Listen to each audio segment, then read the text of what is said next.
All right, so the lab that we're doing today is the weather patterns lab. So basically, we're going to look at some weather maps and we're going to do various things to the weather maps.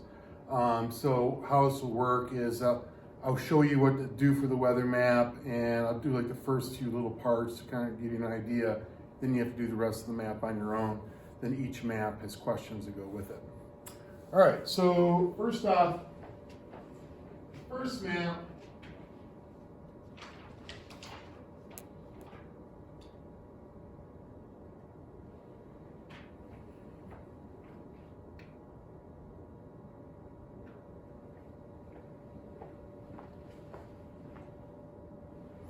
All right, so we have weather maps here, and what the weather maps have on them is a bunch of station models.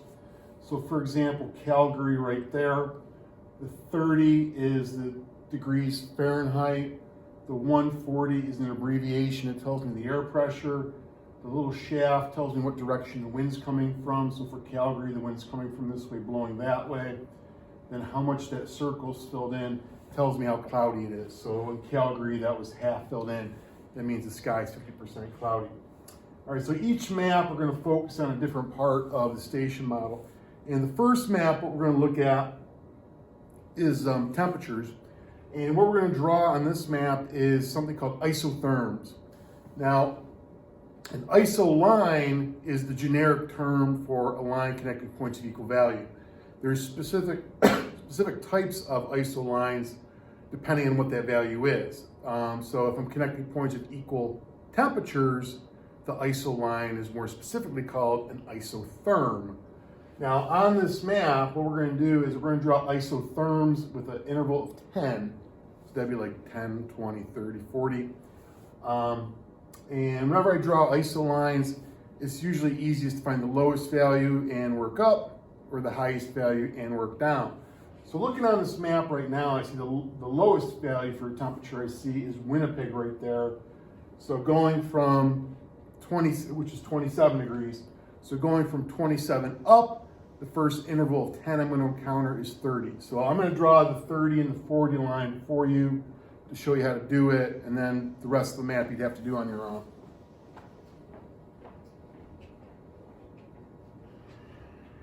All right.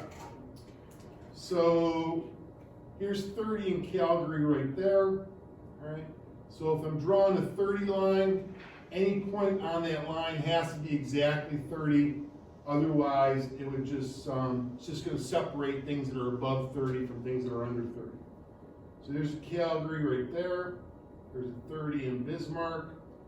I don't see any other 30s until I get up here to Father Point, Quebec. There's 27, there's 34, so 30 goes between those two.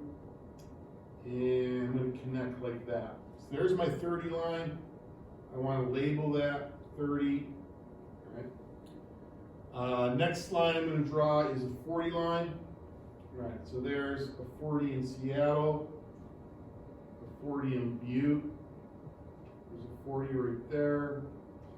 There's 34 and there's 46. 40 goes between there to Chicago. Now there's a 40 in Buffalo, but it's 44 in Detroit. So I have to go around it like that to go to Buffalo. And then there's 39 in Boston and 42 in New York. So my 40 line would go in between like that. Notice my lines do not touch each other. If I have iso lines that touch each other, I know I did something wrong. And the lines go out the side of the map, and I'll label that 40. Right. So what you need to do is you need to draw so I did 30 and 40 for you. You're going to have to draw a 50, 60, 70, and 80 line on your own. All right. Then there's a set of questions that go with this one. All right. Let's move on to the next map. I'll show you what to do on map B.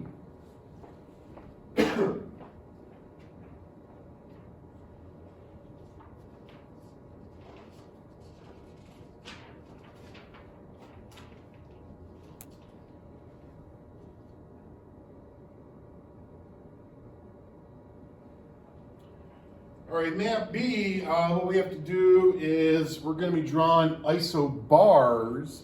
Isobars are the type of line that connect points at equal air pressure. And for that, we want to use the numbers that are in the upper right-hand corner of the station model. All right. Now, the directions say to draw isobars with the interval of 4. Now, I guess this is a little more complicated because the number on the station model, that's not the air pressure. That's an abbreviation for the air pressure. So we got to do a little converting here.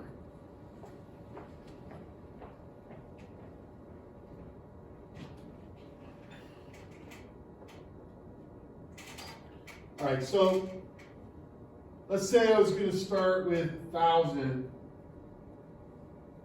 All right. And the directions say to, we're going to draw with interval of 4. So intervals of 4 would be 1,004, 1,008, 1,012, 1,016, 1,020, 1,024. Now, if I took those out to the 10th, that'd be 0.0, 0.0, 0.0, 0.0, 0.0, 0.0, 0.0. All right, so those are the values that I'm going to be drawing ISO lines for. But that's not how they appear on a station model, because on a station model, they only write the last 3 numbers down.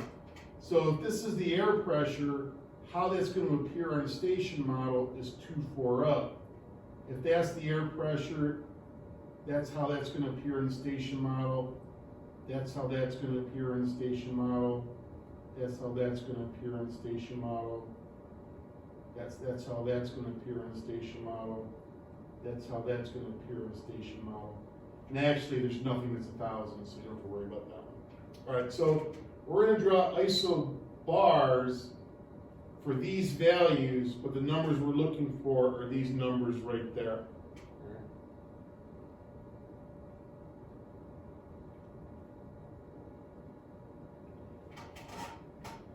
All right, so again, either want to find the highest value on the map or lowest value on the map and work from there.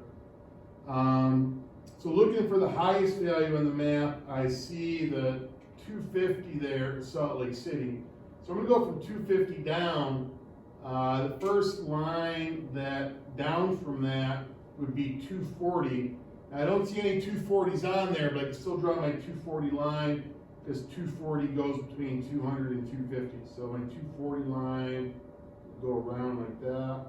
I'm going to label that 240. My next one down is 2,000. There's going to be 200, 200, 200. There's a 200 right there. So that's my 200 line. Now there's a 208 down here too. This 200 is not connected to those 200, but I still need to do a 200 line. Okay. Next one down, 160. There's 160, 160, 160, 160, 160, 160, so it's going to go like that. And again, there's a 160 over here also, but it's not connected to those other ones. All right.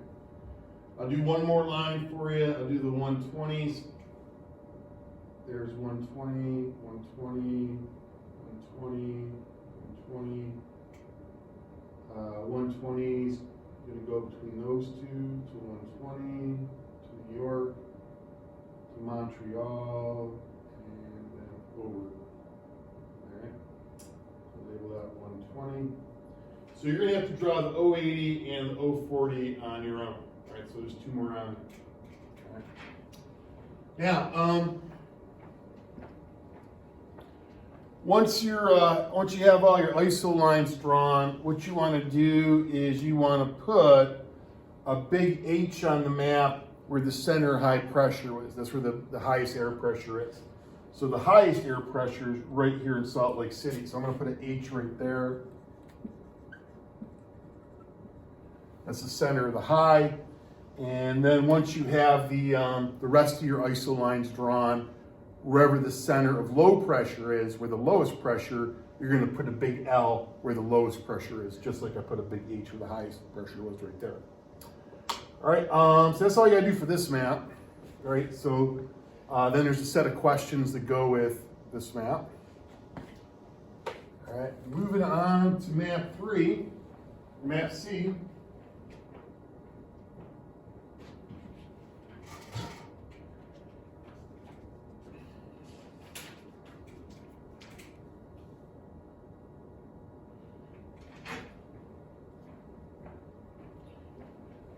All right, map C, we're looking at wind patterns now, wind patterns.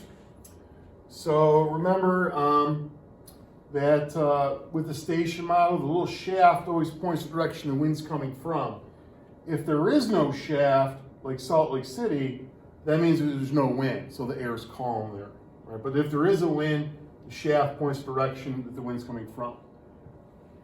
So what you're going to have to do is, first off, we're going to draw arrows for each city to show the wind direction.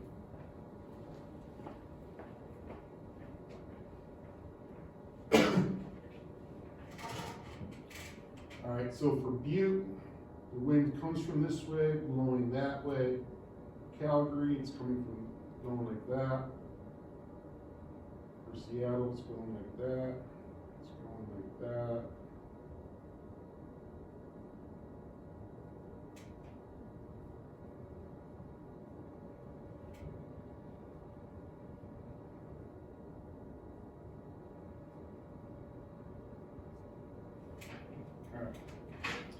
So you're going to do that for the whole map, all right? So you're going to do that for the rest of this over here. You can do that on your own. Next thing you want to do, like from the previous map, we want to put an H where the high pressure is and an L where the low pressure is. So my high pressure is right there, so I'm going to put an H right there.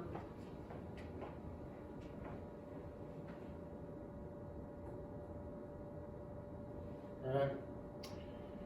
And then from your previous map, wherever you put the L over here, you're going to put the L. All right. So what I can see is that the arrows are moving away from the high pressure, which makes sense because if you remember what high pressure is when the air is sinking, hitting the ground, and spreading out. Now, the next thing we're going to do the map, and again, you're doing this section on your own. I'm not doing that section for you. The next thing you're going to do on the map is we're going to draw some arrows to show the overall trend. Now, at first glance, it might just look like the arrows are moving away from the high, but there's a little bit more detail than that. Because if you look at it, it's moving out, but it's also bending that way. It's moving out, but it's bending that way. Right? It's moving out, but it's bending that way. So I'm going to draw a few more big arrows to show the overall trend.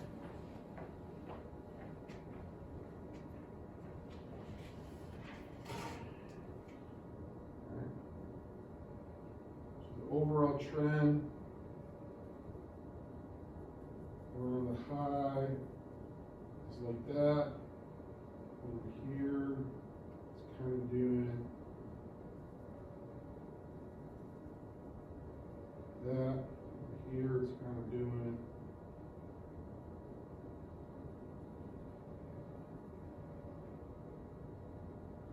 that. So that's the overall trend around the high pressure. So not only is the air moving away from the high or diverging from the high, it's also bending to the right like that, or it's bending clockwise. So the air around the high pressure, not only is it diverging, but it's also rotating clockwise. So for the low pressure, or for the low pressure over here, you're going to kind of have to do the same thing. Look at the individual arrows, then you're going to have to draw some big arrows to show what the overall trend is. All right. So I did the west half of the country. You're going to have to do the east half of the country on your own. Once you have that done, then you got a few questions that go with this map. All right. Moving on to map D.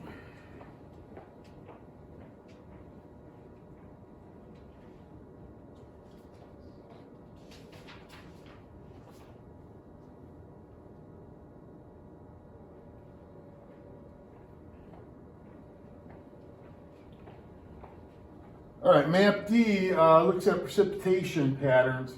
Now, these station models here are a little different than the ones that we did a while back. Because how these ones show where it's precipitating or where it's raining is inside the station model, there's a little R. All right, now that might be hard to see, but if you see a letter on the inside of that, just take my word for it, it's an R. So wherever there's an R on the inside, that's where it's raining, all right?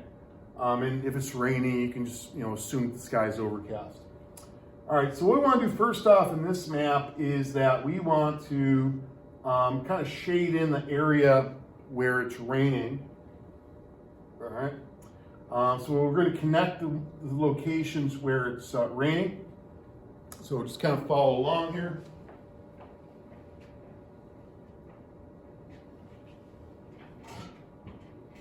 All right, so it's raining in Chicago, it's raining in Little Rock, it's raining in Galveston, over to New Orleans, it's raining over here, raining over there, raining over in Richmond, raining over New York, and over in Detroit, like that. So that's the area where it's raining. So then you can lightly shade in that area that's raining.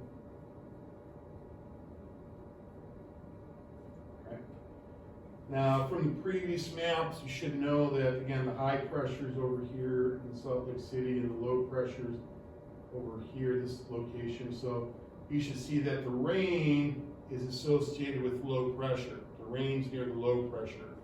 High pressure is associated with sunny conditions. Now, the last thing you got, there's not a lot to do on this map. The last thing you got to do is there's two air masses on the map. There's one air mass over here, and there's another air mass over there. All right. Now, with air masses, remember that if an air mass forms over land, it's called a continental air mass. If an air mass forms over water, it's a maritime air mass. That determines whether the air mass is going to be dry or wet. The thing that determines whether the air mass is going to be warm or cold is whether it comes from the north or from the south. If it comes from the north, it's called a polar air mass. If it comes from the south, it's going to be a tropical air mass.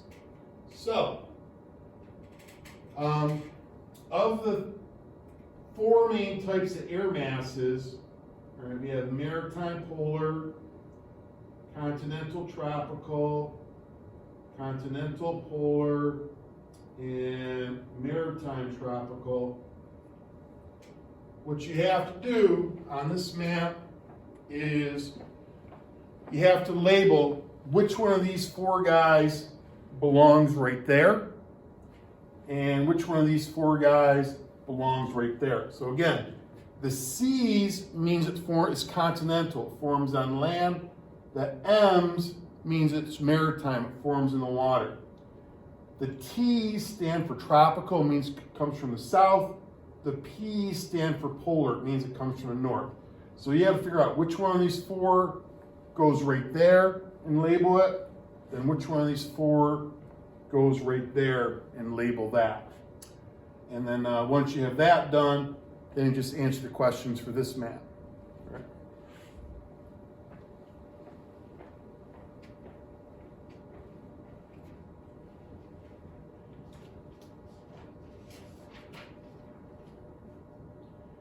All right, last map. Last map on here. All right. What we're going to do on this last map is we're going to draw some fronts, and then we're going to tie in some stuff from the previous maps to this one here. All right. So remember what a front is. A front's the boundary between air masses with two different characteristics. All right. And there's different kinds of fronts based on whether you got warm air going into cold air or cold air going into warm air. So, the location of the fronts. So I'm looking to draw a line separating the warm air from the cooler air. So I see a bunch of temperatures here like in the 70s, and I see a bunch of temperatures here like in the 50s. So I'm going to have a line going from here to about there. All right.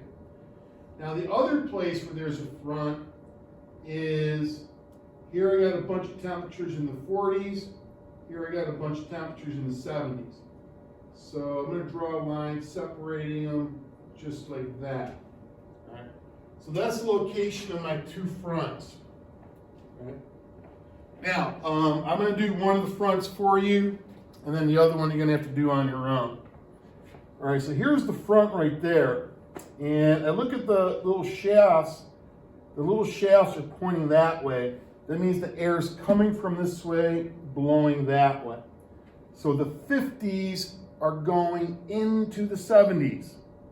So that's cooler air going into warmer air. If I have cool air going into warmer air, that's a cold front. Now the symbol for a cold front, if you don't remember, you can look it up in your reference tables. The symbol for a cold front is the little triangles, right? So I'm going to have to put little triangles on this. Now what side the triangles are is dependent on what direction the front's moving. Now we've already shown that the front is moving that way, so I'm going to put the little triangles on the right-hand side.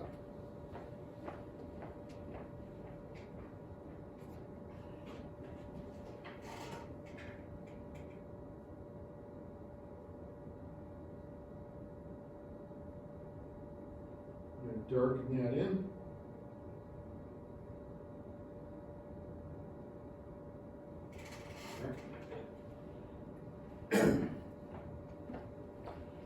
All right, so that one I did for you. This one here, the little shafts are pointing this way. That means this air here is going into that one right there. So the 70s are going into the 40s. So I'll let you determine whether you think that's a warm front or cold front.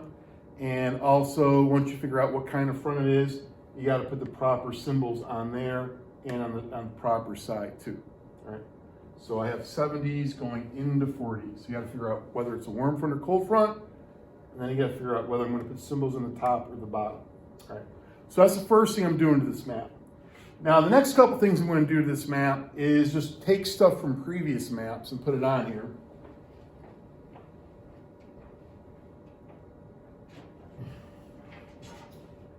So from this map here, I'm going to take this range shaded in area. I'm going to put that same thing on this map here. So we're going to go like that.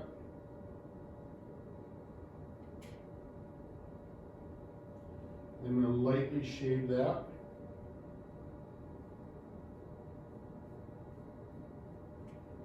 All right. Next thing I'm going to do is I want to label where the high and low pressure is again. High pressure, low pressure. I want to put an H and an L. All right. And the last thing I want to do is from the previous map here, I want to put the overall general direction of the wind patterns. All right, so like around the high, it was doing that. So I'm going to draw some big arrows around the high to show the general direction it's going.